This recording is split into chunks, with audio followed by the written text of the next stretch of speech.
And so one of the things that we have found out in our sort of community engagement with the different religious communities is that, the word dialogue is insufficient. We find that, we've seen many dialogues being held, where you get the religious leaders on the stage and then putting their hands together and taking the photo op.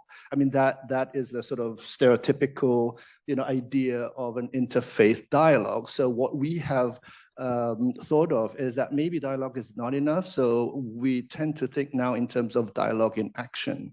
So we get religious communities and faith communities to work together, in a more functional way, in a more sort of instrumental way that would not get away with our sort of differences in our theologies and spiritual practices and so on. So right now, like we are involved in a lot of initiatives related to, for instance, the Interfaith Rainforest Initiative, for instance, and we have programs to teach religious extension officers, and basically not to teach religion, but to teach about religion. So knowing the sort of context in which they are working in, knowing the politics, the society, the cultural, and all of the sort of context that different communities are experiencing. Because one of the things that we learned was that, for the most part, faith communities do experience more or less the same kind of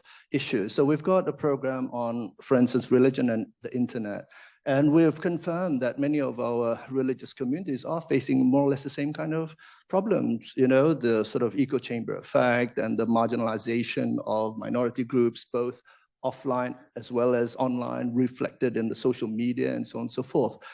We are also, we have sessions on religion and human rights, religion and human dignity. So basically, this is to get the religious leaders to understand that many of the experiences experienced by these faith communities are actually experienced by the other religious communities in different ways and different contexts.